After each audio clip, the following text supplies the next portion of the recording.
You've been lied to by textbooks, by sleep, by your own reflection.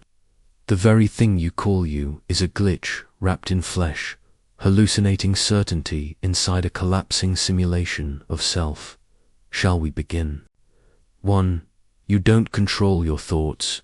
You witness them. You believe you're the one thinking. That there's a stable you, a pilot in the cockpit, hands on the wheel, mind on the road. But tell me this, if you're the thinker of your thoughts, then what exactly will your next thought be? ... You don't know, do you? This isn't a philosophical riddle.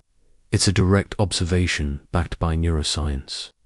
Countless experiments, including those by Benjamin Libet in the 1980s, demonstrate a disturbing truth. Your brain decides to act before you're aware of deciding. Participants hooked to IG machines were asked to press a button whenever they felt like it. The results: the motor cortex in their brains lit up nearly half a second before they became consciously aware of their decision. Your brain acts first, then your consciousness invents the illusion of choice. So what are you? A narrator? A ghost echoing? Actions already taken. Meditation teachers call this watching the mind, observing thoughts without interference. But they rarely emphasize the horror of it, the realization that your inner monologue is more like a weather report than a will. You don't author your thoughts any more than clouds author their shape. Thoughts appear, emotions surge, images flash. You watch them rise and fall. Sometimes you even believe them. Let's strip this deeper. Michael Gazzaniga's split-brain research reveals another terrifying fracture. When the corpus callosum bridge between your brain's hemispheres is severed, your mind becomes two literally. Each hemisphere functions semi-independently, and when questioned, the left hemisphere invents reasons for actions it didn't initiate. One hand closes a shirt button, the other tries to open it. One side draws a house, the other a face. And you, your precious eye, watch this civil war and call it personality. You are not one, you are legion, stitched together by story. And even that story isn't told by you. It's generated post hoc after the fact by what Gazzaniga calls the left brain interpreter, a mechanism that rationalizes behavior to preserve the illusion of a unified self. You are not the conductor of the orchestra. You are the press agent cleaning up after the show. Still think you're in control. Psychologist Daniel Wegner described this illusion as the illusion of conscious will. His research showed that we often feel we intended to do something when, in fact, we did not. In one experiment, participants watched a screen and were told their hands were being moved by a computer, yet many reported feeling like they had moved their hands on purpose. The brain's default is to believe the lie if it makes the story coherent. But let's move darker still. Neuroscience suggests that what you call self is not just an illusion, it's an emergent hallucination. According to Anil Seth, a cognitive neuroscientist, consciousness is a controlled hallucination, evolved guess about what's out there, based on limited input. Your brain is trapped in a dark, silent skull. It never sees light. It never hears sound. It only receives electrical signals, and from those, it fabricates color, space, meaning. Consciousness isn't a mirror of reality. It's a simulation. And you are trapped inside a lie your brain generates in real time. Worse, the simulation isn't even stable. Under anesthesia, under psychedelics, during deep meditation, in trauma your sense of self fractures. Try ketamine and your body vanishes. Try DMT and time collapses. Try sensory deprivation and you disintegrate. Try enough trauma and you dissociate permanently. So what exactly is this fragile phantom called you? A cluster of sensations, a memory reel, a continuity error, a fluke. Descartes once declared, cogito ergo sum, I think, therefore I am. But modern neuroscience flips the script. I am because my brain hallucinates I am. If that hallucination stops, where do you go? Let's test this. Close your eyes and pay attention to your breath. Thoughts arise, images form. But who is observing? Look for the watcher. Look for the thinker. You won't find anyone. Just a void echoing the residue of a mind pretending to be whole. Let's rewind. You don't control your thoughts. You don't originate your actions. You aren't unified. You aren't continuous. You aren't even real in the way you believe. So what is the voice in your head? A useful glitch, a survival algorithm, or the last scream of an organism terrified of its own emptiness? You think you are the thinker. But what if the thinker is just another thought? 2. The brain doesn't understand reality it filters. It too don't see the world. You see what your brain permits you to see. And that permission is less generous than you think. Let's strip the veil from your eyes. Your visual field feels rich, colorful, immersive. You look around your room and feel certain you're perceiving reality in high resolution. But you're not. Your foveal vision, the tiny central portion of your retina that actually sees details about the size of your thumbnail at arm's length. Everything beyond that, a blurry guess. Your brain fills in the rest using memory, context, and prediction. You hallucinate clarity. Even more disturbing is the blind spot. Every human eye has a literal hole where the optic nerve exits the retina. You're blind there, but your brain stitches together the visual field so seamlessly, you never notice the void. Your vision is edited in real time, and you are unaware of the edits. You're not seeing reality. You're watching a post-processed highlight reel constructed by a nervous system, evolved for survival, not truth. Consider the electromagnetic spectrum. You perceive less than 0.0035% of it. That's not a metaphor, it's a physical measurement. You are blind to radio waves, gamma rays, infrared, ultraviolet. X-rays. 99.9965% of the universe's information is simply filtered out before it ever enters awareness. You exist in a thin bubble of perception, mistaking it for the world. Now, step back and think about sound. The human ear hears between 20 Hz and 20,000 Hz. Anything above or below that's silent. But whales, bats, elephants, dolphins, they hear things you will never hear. A bat moves through echolocation, constructing a spatial map out of echoes. For it, the world sounds like vision. For you, it doesn't even exist. Color. Also fake. The color you see is not out there. It's the result of your brain interpreting different wavelengths of light and assigning them subjective values. There's no red in the world, only wavelengths. Your mind converts physics into sensation. The apple isn't red. Your brain is painting dot, and the painting is a lie. Mark. Chang Gizi's research on color vision suggests that humans evolved trichromatic color vision to detect social cues, blood oxygenation under the skin. Redness isn't about fruit or fire. It's about rage, attraction, health.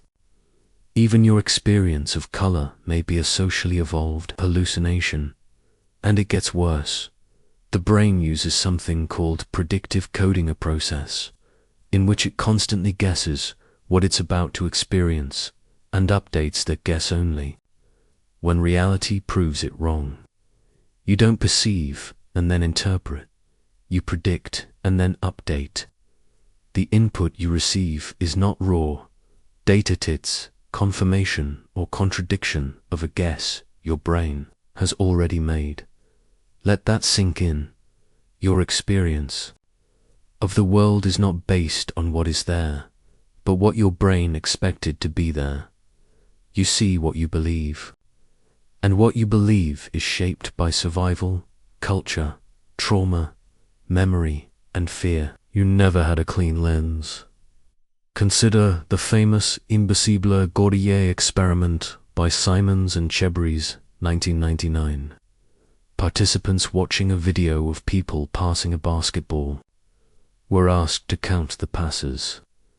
Half failed to notice a person in a gorilla suit walk directly across the screen. The truth: if you're not paying attention, your brain deletes what it doesn't deem relevant.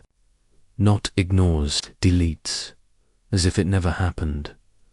Now ask yourself, what else are you missing? What truths walk right through your life, unseen, because your cognitive filter labeled them irrelevant?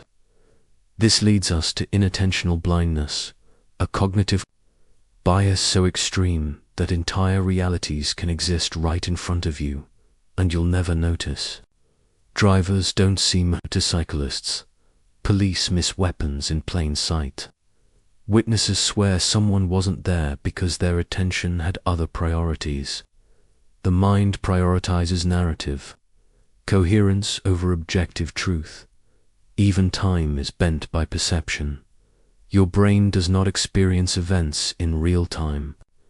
There is a delay roughly 80 milliseconds between external input and your awareness of it. That means everything you perceive is already in the past. But your mind edits these fragments into a smooth, linear story. In one experiment, researchers used a strobe light to flash an image after a subject made a decision and still. The subject believed the image influenced the decision. Time was rewritten in memory, cause and effect inverted. And now we arrive at the ultimate betrayal. Your brain evolved not to reveal the world, but to protect you from it. Donald Hoffman, a cognitive scientist at UC Irvine, argues that perception functions like a user interface. Just as icons on your desktop don't reflect the electrical reality of your computer, your sensations don't reflect the physical structure of the universe. They are symbols, shortcuts, illusions designed to keep you alive, not informed. This means you don't see reality. You see a useful fiction. Now consider this. If your senses deceive you, your brain edits everything, and your experience is a hallucinated guess, then how can you ever claim to know what's real? If your eyes are blind to most of light, if your ears are deaf to most of sound, if your mind is addicted to prediction, and your consciousness is built on edits, then when you look in the mirror, what exactly are you seeing? And if reality is filtered, warped, and manufactured inside your skull, ... what's waiting on the other side of the filter? 3. Memory is a lie you tell yourself. You trust your memories. They are your proof of identity, your archive of experiences, your personal mythology. But what if they're all wrong? Let's dismantle the very thing you believe defines you. You think memory is a recording. You believe your mind stores the past like a hard drive, faithful, objective, accessible. But neuroscience screams otherwise. Memory is not a file. It's a reconstruction. Every time you recall a moment, you don't retrieve it to rebuild it. And with every rebuild, you degrade the original. You aren't remembering the event. You're remembering the last time you remembered it. This is called reconsolidation, and it means your most precious memories are just distorted copies of distorted copies, like whispering truth through centuries of silence. Psychologist Elizabeth Loftus has demonstrated over and over. You can plant false memories in healthy, intelligent people with shocking ease. She convinced people they were lost in a mall as children when they weren't. She made them believe they'd been licked by cartoon characters, seen demonically possessed pets, committed crimes, and the subjects didn't just say it, felt it, emotional, sensory, vivid detail, a fake memory with real pain. If your brain can fabricate entire histories and then cry over them, how can you trust anything you remember? Go deeper in trauma. The brain often suppresses or distorts memory. The hippocampus, responsible for encoding detail, goes offline. The amygdaloid fear center goes into overdrive. What you remember from your worst moments may not be what happened, but your body acts as if it did.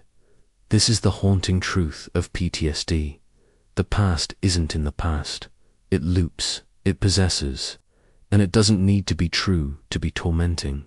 Even in non-contexts, memory is malleable. One study by Roediger and McDermott, 1995, showed that after reading a list of related words like bed, rest, tired, awake, people consistently remembered the word sleep being in the list, even though it wasn't.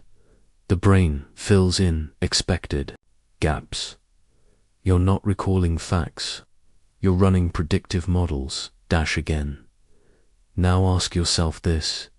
If your past is just a fluid narrative shaped by suggestion, emotion, and expectation, who are you? Because the self, the thing you cling to as you, is a temporal thread, an accumulation of what you've done, felt, seen.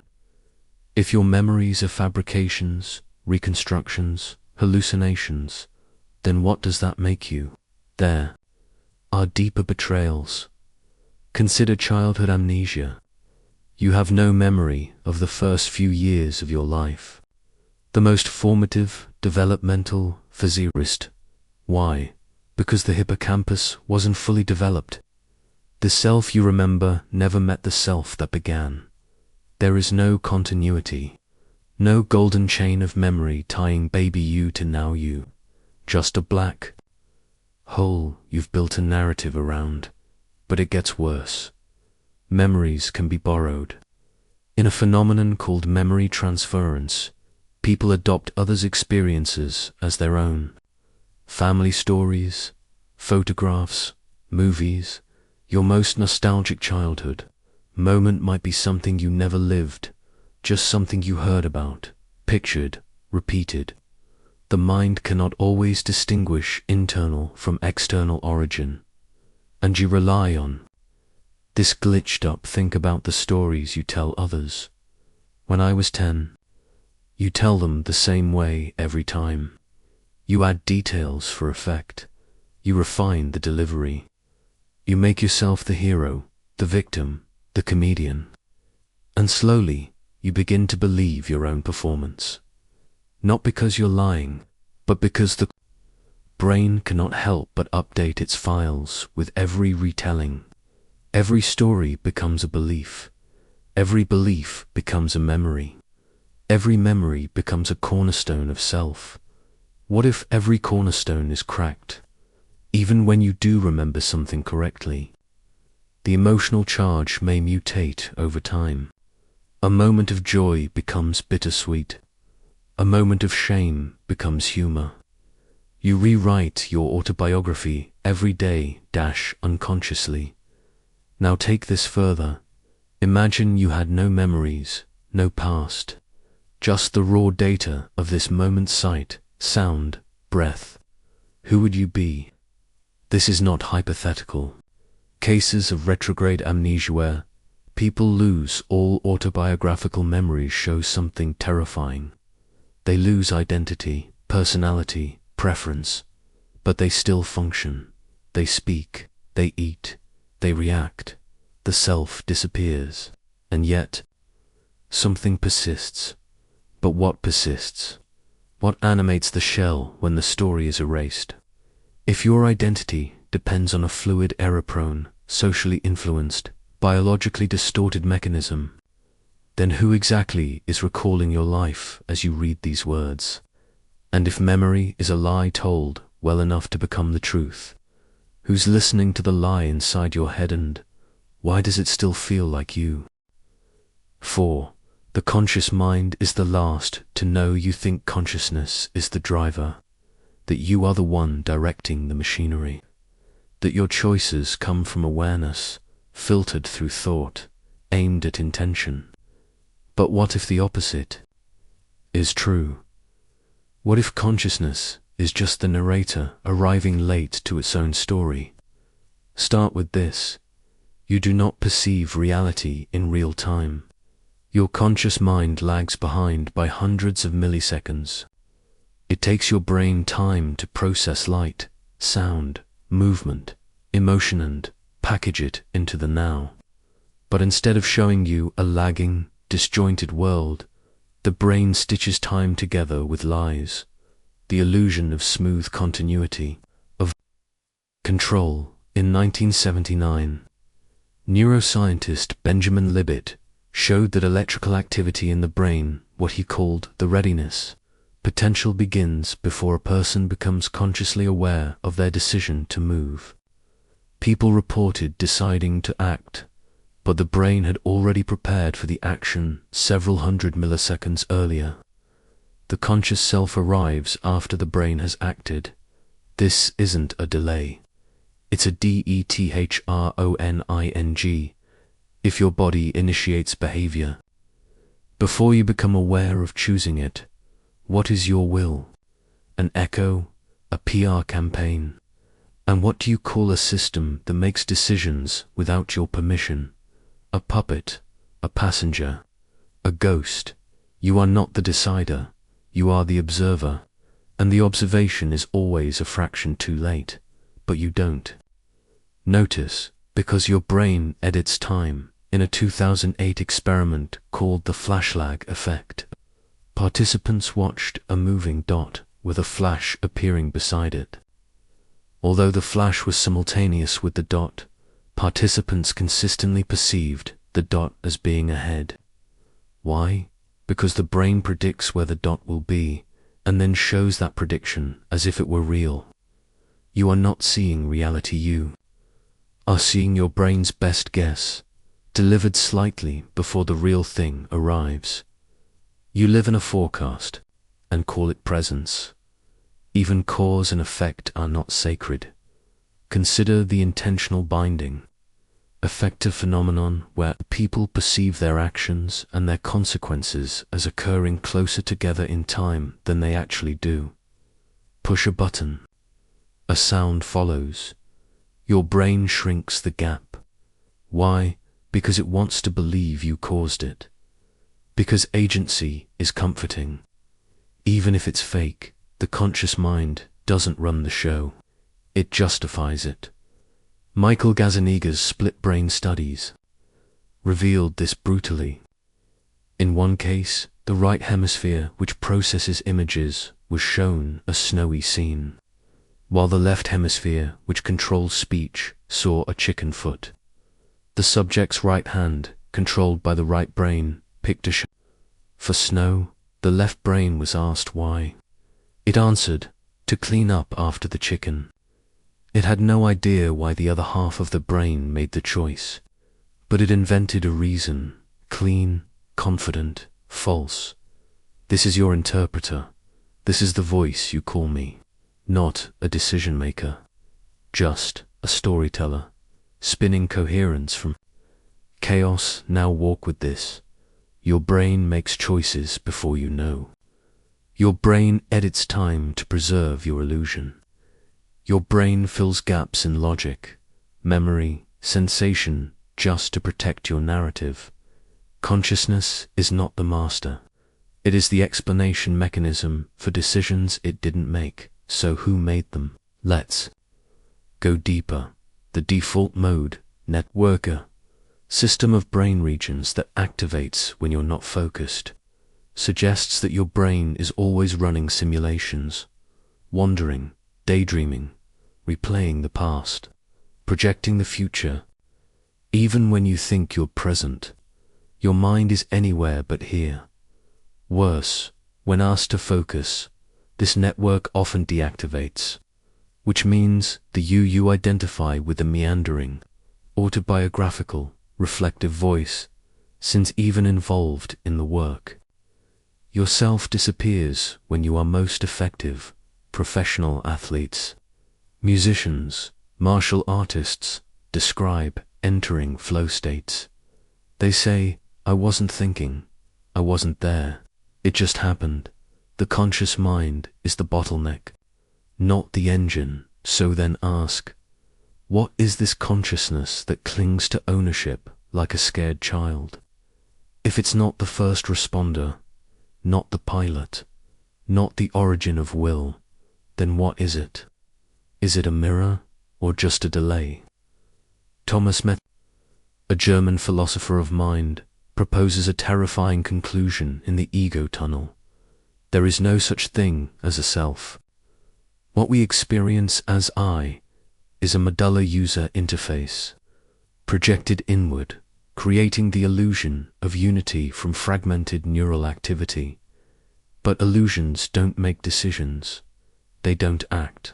They don't suffer. So when pain floods your body and your voice says, why is this happening to me? Who is the me that feels the burn? And when you scream in the night, I can't take it anymore, but your body keeps breathing, your heart keeps beating. Who decided to survive if your consciousness wasn't even consulted? 5. You've never experienced the external world only. Your brain's simulation of you've never touched the world. You've never seen it, never heard it, never tasted it. Everything you've ever known has happened inside your skull. Let's peel that illusion like skin from bone. You assume your senses connect you to out there. You believe there is an external world, objects, people, time, space, and that your senses bring that information inward. But they don't. They translate. They transform. They distort. And in that distortion, the world you think you know disappears. Let's begin with a simple fact. Your brain is sealed in a dark, silent chamber. It has never been outside. It doesn't know light. It doesn't know sound or lit. Receives is electrical signals, raw voltage. Photons hit your retina. That's not sight. Waves hit your eardrum. That's not sound. Particles hit your skin. That's not touch. These are just triggers, signals. Your brain takes them and builds a simulation. A dream of the world. A hallucination it calls reality.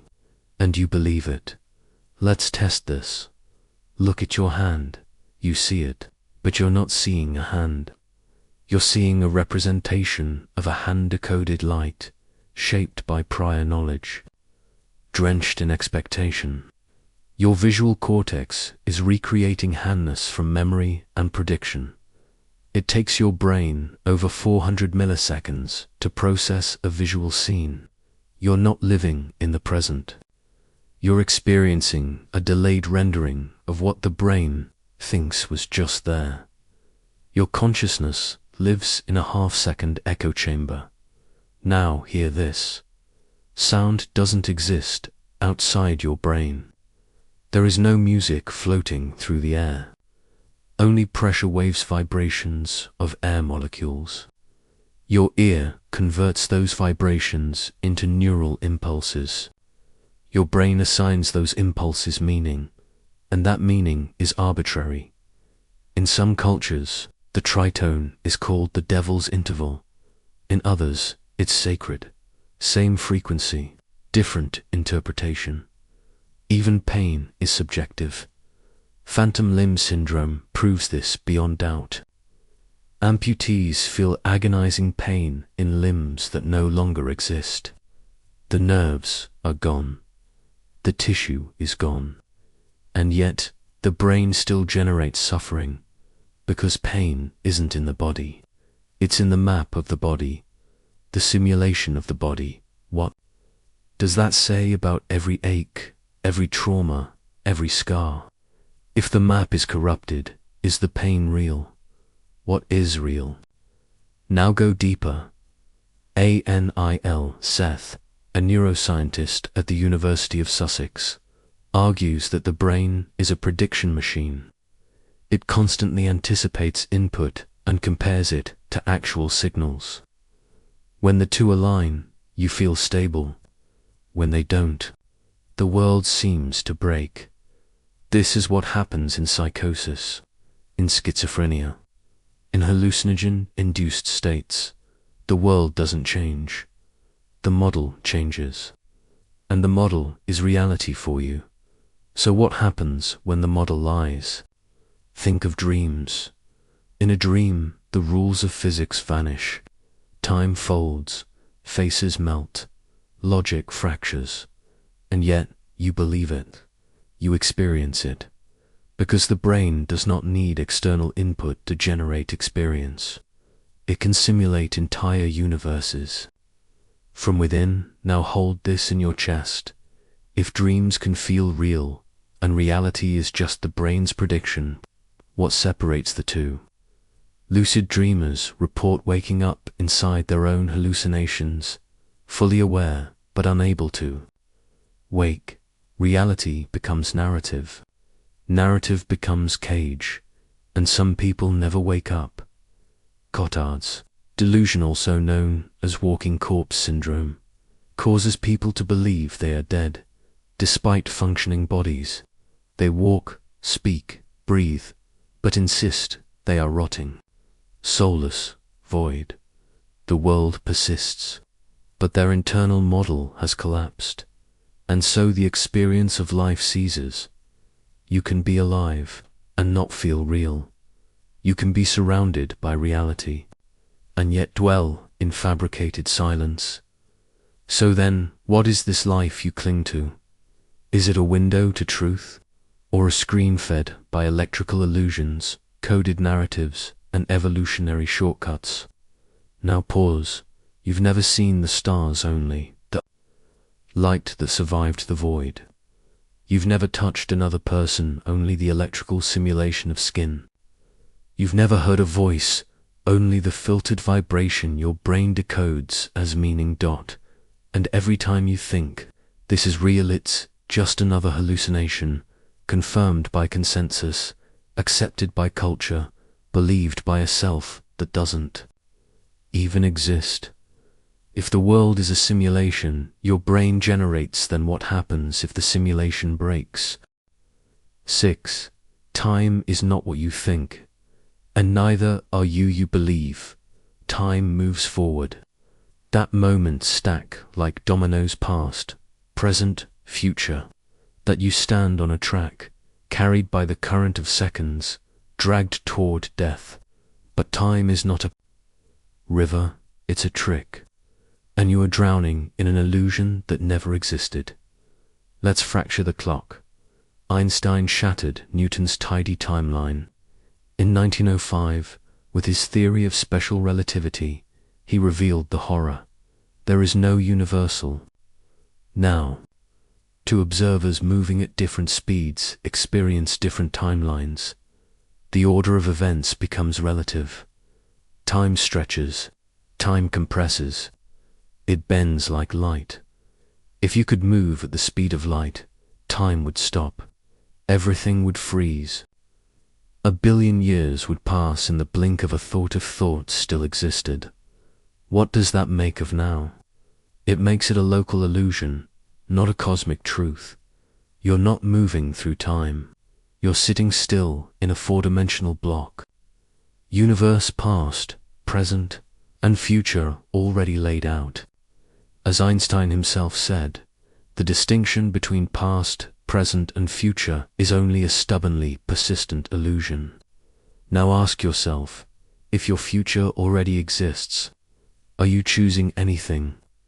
Free will dissolves in a world where tomorrow is already written, where every movement of your hand, every scream, every betrayal, every kiss was inevitable, pre-recorded, scripted. But the illusion must persist, because the alternative is paralysis.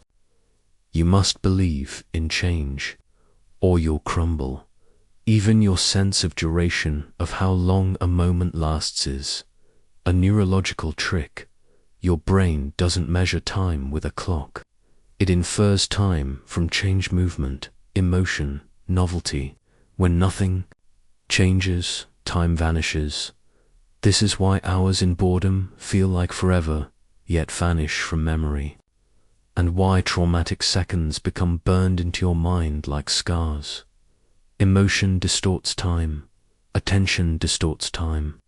Even expectation bends it. In one study, people were asked to press a button and wait for a tone. If the tone came as expected, it felt short. If it was delayed even by milliseconds, it felt longer. The same amount of time, but different experience.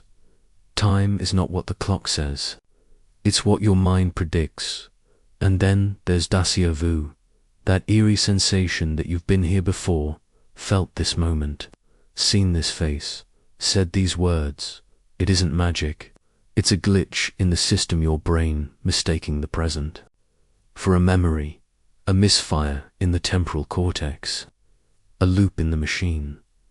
But it feels real, more real than memory, more certain than fact, because your sense of time isn't based on what happened. It's based on how well the moment fits the script. Now bend deeper. Time doesn't flow. Your consciousness flows, and the brain stitches that flow into a story, a movie, with cuts, edits, slow motion, fast forward in split brain, patience, even.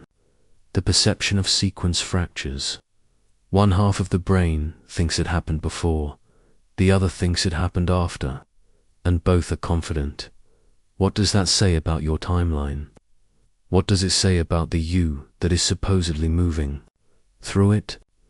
If your memories are fragmented, if your predictions are flawed, if your perception of now is delayed, edited, and false, then what exactly is this moment you're in right now? Is it happening? Or has it already happened? Or worse, was it always happening, and your mind is just now catching up? And if the past is just electrical patterns, and the future is already written in the physics, then what are you? A flicker? A frame in a reel? Or a phantom desperately narrating its own movement through a dimension it cannot comprehend? You cling to the clock because it gives you structure. Wake, work, sleep, repeat, birth, youth, age, death.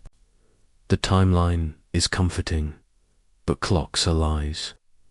Calendars are myths, and every second you live is already etched in a structure you cannot escape. So when you say, it's too late, or I have time, or the moment has passed, who are you talking to when the moment never really began? 7. Your sense of self is an emergency response. You were not born with a self. You built one out of panic.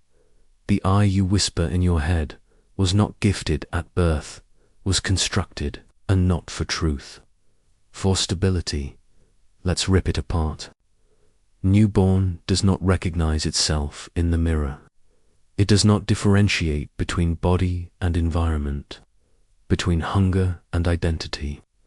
There is only sensation, raw, unfiltered, overwhelming. Then something breaks. You cry, a bottle appears. You scream, a face leans over. You begin to associate. This noise, this skin, this pressure means me. The brain, desperate to make sense of chaos, begins to map sensation to identity. Neurons wire together. The mirror becomes meaningful. Language emerges. Mine, I want, no. The self is born not as truth, but as a response to threat. The ego is not a soul. It's an interface, a firewall between you and meaninglessness, and it is fragile. Children with trauma often develop fragmented selves, dissociation, multiple identities, gaps in memory, because the mind would rather fracture than admit reality is unsafe. The I becomes a splintered defense layers of personality built like bunkers. And even in the healthy mind, the self is inconsistent. Consider how different you are depending on who you're with. With your parents, you perform safety. With strangers, politeness. With friends, performance. With lovers, vulnerability and less. That too is theater. Are all those selves you? Or are they masked, adopted, and discarded without warning? The psychologist Heinz Kohut suggested that the self is a fragile construction maintained through mirroring.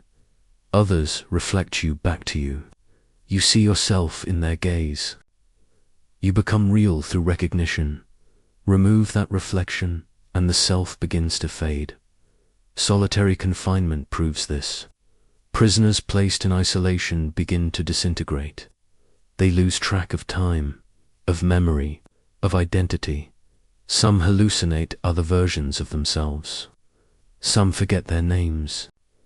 Some go silent not out of defiance, but because language ceases to make sense when no one hears you. If the self was real, would it collapse without witnesses? Go deeper. In depersonalization disorder, individuals report feeling detached from their own bodies. They look in the mirror and see a stranger. They hear their own voice and do not recognize it. There is no trauma, no wound, just the failure of the brain's self-model. Imagine living life from behind glass, watching your hands move, your mouth speak, your life unfold, with no sense of ownership. Now consider that glass was always there. You just stopped noticing. The reflection, what if this is the real nature of your consciousness? Not a core identity, but a projection so consistent, so rehearsed. You forgot it was performance. In Buddhism, there is anat, the doctrine of non-self. The self is an illusion, a pattern, not a person. A flame flickering so fast you mistake it for continuity, but you resist that idea desperately. Because to admit there is no one home is to stare into a void without windows. The philosopher Derek Parfit argued that personal identity is not what matters. What matters is psychological continuity, memory, intention, feeling. But if those can shift, fade, and lie, what remains? You. Remember childhood dreams. You feel adult anxieties. You anticipate an old age that may never come.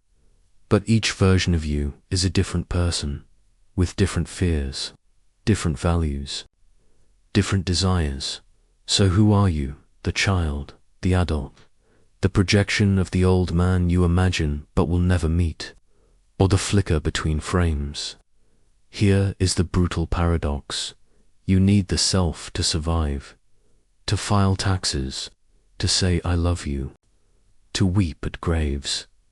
But the self isn't real. And every time you say I, you reassert the lie. Even this moment, treating these words is not happening to a person. It's happening to a cluster of sensations held together by habit. You are not the thing watching. You are the watching. So when you feel lost, when you whisper, I don't know who I am anymore, when your reflection feels foreign, what if that's not a crisis? What if that's the first honest perception of your life? And if you never truly had a self, only the illusion of one to keep you from drowning, then what was it that suffered all this time? 8. Dreams are real and waking life is the illusion. You think dreams are fake, just flickers of imagination, random, meaningless. But every night you disappear into a world without logic, without body, without time, and you believe it fully. What does that say about your waking life? Let's tear the curtain.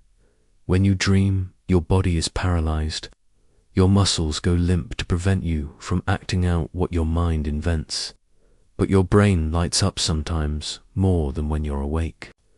In REM sleep, activity in the visual cortex, amygdala, and limbic system surges. Emotion intensifies. Images sharpen. Narratives unfold. And you never question it. A flying horse, a dead relative, a collapsing city made of mirrors. You accept it as real until you wake. Why? Because the same machinery that constructs reality while you're awake is constructing the dream. Same neurons, same visual cortex, same prediction systems. The difference: in dreams, the input is internal. The simulation is unchained from physics, but your experience of it feels the same. Lucid dreamers, those who become aware during dreams, report something chilling. When they realize they're dreaming, they don't become less conscious. They become more vivid, more alive, more free. So which state is more real? Philosopher Thomas Metzinger suggests dreams prove the self is a model, because in dreams the self appears, walks, talks, but there is no physical body, just a phantom constructed by the brain's simulation engine. When you dream, you don't just watch a movie. You are the movie, the actor, the stage, the audience. And when you wake, what changes? Is this life so different? Let's test it right now. Look at your hands, feel your breath. Are you awake? You think so, but dream characters do to in dreams. You have memory, you have goals, you feel time passing, you feel consequence. None of it is real, but it feels like it is, which raises the question: how do you know this isn't a dream? Your answer might be, because it's consistent, because it lasts longer, because you woke up this morning and you have continuity. But dreams have their own time logic. A 5-minute dream can feel like hours. A dream world can have its own history, geography, laws, and you forget most dreams the moment you wake, just like you forget most of your waking life when you sleep. Maybe they're not different worlds. Maybe they're two sides of the same hallucination, and this has been known forever. The ancient Chinese philosopher Zhuangzi wrote, "I dreamt I was a butterfly, fluttering about. Now I do not know whether I was then a man dreaming I was a butterfly, or whether I am now a butterfly dreaming I am a man." He wrote that over 2,000 years ago, before neuroscience, before brain scans, before data. But the question remains unanswered. What if there is no waking, state-only layered dreams? Psychedelic research supports this. Under DMT, psilocybin, and LSD, the brain's default mode network shuts down. The ego dissolves. The body vanishes. Users report entering other realities, often more vivid and structured than waking life, and they report the same sensation as dreams. This is realer than real. This is home. This is truth. And then they return to this, and everything feels dull. So what is waking life, if not another filter? Another mode of simulation, you say. But dreams don't matter. They vanish. But your waking moments vanish too. Last Tuesday, your 3rd birthday, that conversation 2 weeks ago, all gone, except in the mind. Reconstructed, reimagined. How do you know this isn't just a longer dream? The philosopher Nick Bostrom proposed the simulation hypothesis, that the probability we live in base reality is infinitesimally small. Because if it is possible to simulate consciousness, and future civilizations can run many such simulations, then statistically, we are almost certainly inside one, which makes dreams within dreams just different operating modes. So when you lie down to sleep tonight, and you fall through yourself, and the world melts, ask, is this the beginning of the illusion or the end of it? And when you wake up, and the alarm screams, and your name returns, what if you never woke up at all? 9. Your emotions aren't yours, they're scripts you inherited. You feel joy, grief, rage, shame, and you believe these emotions are yours, that they arise from within, authentic, spontaneous, personal, but they aren't. They're scripts, responses you didn't write, running on a system you don't control. Let's carve through the heart. When you cry at loss, laugh at absurdity, tense at threat, you think it's you. But those reactions were carved into your nervous system long before you had language. You inherited them from your species, from your culture, from your trauma. Emotions are not personal expressions.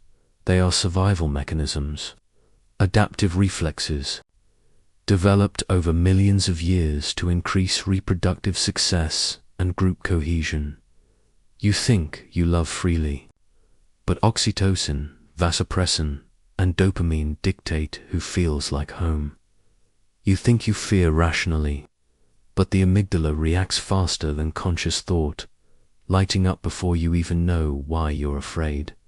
In fact, in experiments where researchers stimulated the amygdala directly, subjects reported sudden, overwhelming terror with no external cause.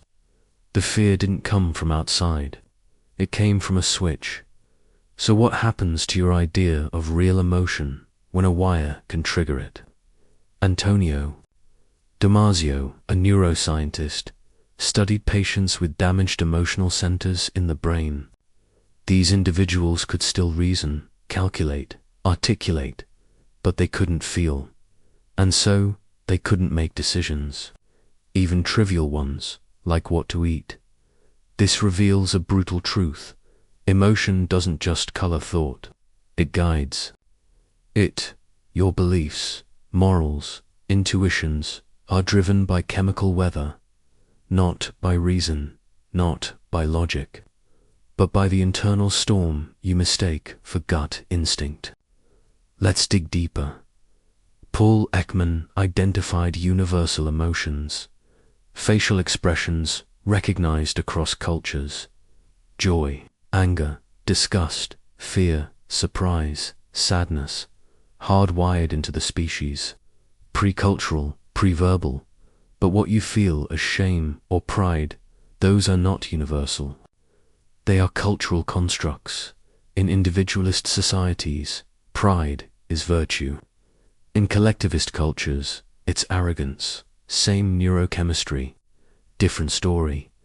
Your emotional code was written by parents, teachers, television, religion. You were taught what to feel, how much to show, when to hide. This is called emotional socialization. A boy cries, he's told to be a man. A girl gets angry, she's told to calm down. An infant is neglected, he learns to disconnect. A child is praised only when perfect. She learns to equate achievement with love. And these scripts become your personality. But it's not personality, it's conditioning. Even trauma rewires the script. Trauma survivors often display emotional flashbacks. They're triggered by a smell, a word, a face, and their body floods with emotion unrelated to the present. This is affect without narrative, emotion without context, a terror that arrives before the reason. So tell me, when you get angry at a friend, when you feel betrayed, when you fall in love at first sight, is that you? Or just the collision of old code, hormones, and unresolved memory? There's more.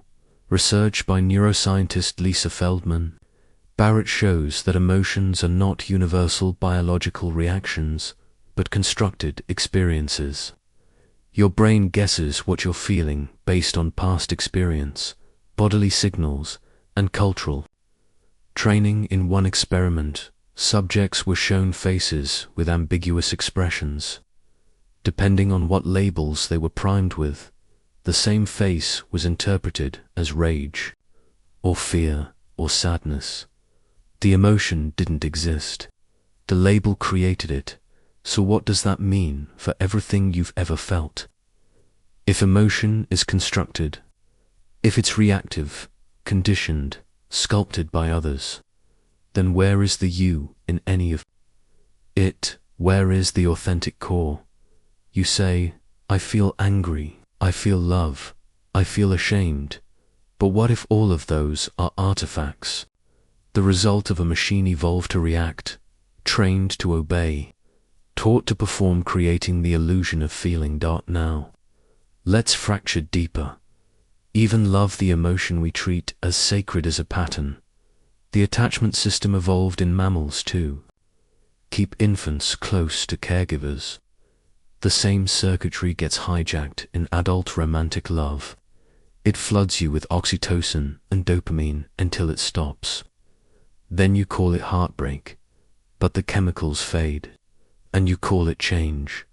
It was never about them. It was about what they activated in your system, what they mirrored, what they made you feel about yourself. Love isn't a mirror. It's a trigger, so ask yourself, if every emotion can be traced to chemistry, evolution, conditioning, and trauma, if your most sacred feelings are just behavioral loops reinforced by feedback, then who is feeling them? And if no one is behind the feeling, just a sequence of reactions wrapped in story, do you still believe your suffering is personal? 10. Language created your mind, and it's still lying to you. You believe words express your thoughts. But what if thoughts don't exist until words trap them? What if language isn't the tool of understanding, but the virus that rewrote your brain? Let's dissect the mouth. Before language, there was sensation, pain, hunger, cold, warmth. Before you could say, I hurt, there was just hurting, raw, wordless, real. But then they named it. And by naming, it traduced it. The philosopher Ludwig Wittgenstein wrote, "The limits of my language mean the limits of my world. What you cannot describe, you cannot think, not clearly, not consciously. Language doesn't just express thought, it creates it. It divides the seamless flow of experience into categories: tree, sky, love, evil, self. But these are not real things. They are containers, useful fictions. And once a fiction is useful, it becomes sacred. Language gave you nouns as if the world were made of objects. But in physics, there are no true objects, only processes, vibrations, fields. Your hand isn't a thing. It's atoms in motion, temporarily bound. You call it hand to simplify, but simplicity is a lie. And language gave you verbs, if actions begin and end, as if causality is linear, as if you can say, I think, or I decide, without implying there is an I doing the action.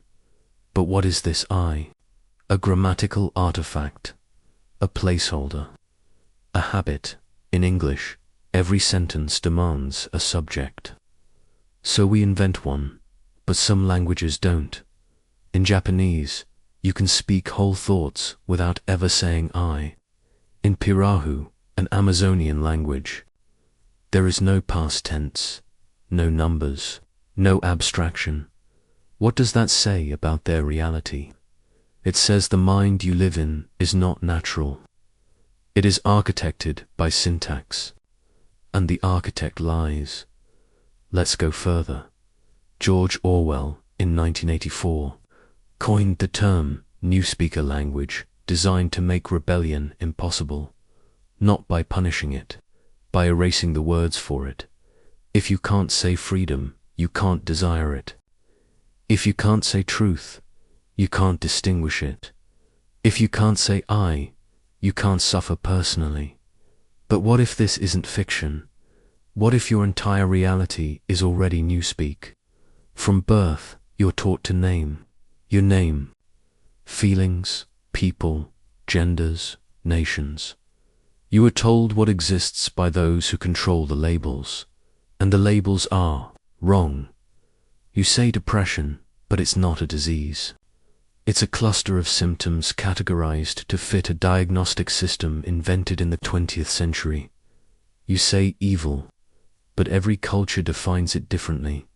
You say truth, but you mean coherence with narrative. Language forces false binaries. Good versus bad, male versus female, alive versus dead, self versus other, but physics, biology, and psychology all scream the same thing. The borders are artificial. There are only spectrums, gradients, probabilities. The Inuit famously have dozens of words for snow. You have one, so their reality contains more snow, more precision, more experience. What does your language blind you to? Now turn inward. Your inner voice, that constant narrator, speaks in words. It uses grammar. It tells stories. And you think that's you. But that voice didn't appear at birth. It came later. Once language colonized your mind, and once it did, it never left. You talk to yourself endlessly. You analyze, judge, regret, predict. You build a prison of commentary and call it consciousness, but before language, there was just awareness. No judgment, no identity, no past, no future. This is why deep meditation aims to silence the inner voice, because only in silence can you see how loud the lie has become. So when you say, I feel empty, you don't mean it, because without language, you wouldn't even know what empty was. And when you say, I want meaning, you're just echoing the structure of your culture's grammar. A need shaped by a verb shaped by a self shaped by language. So now tell me if everything you think is filtered through language, and language is incomplete, biased and false, and your very self was born from its architecture. Then who are you without words? And if you lost the ability to speak tomorrow, not just out loud, but in your head, would you disappear? Or would the truth finally emerge in the silence? You've spent your entire life sleepwalking through someone else's simulation, believing in choice, in self, in truth. Now you know better. You've seen the cracks, felt the system stutter, heard the whisper that nothing you've ever called you was ever real. But knowing isn't enough. This descent is not entertainment.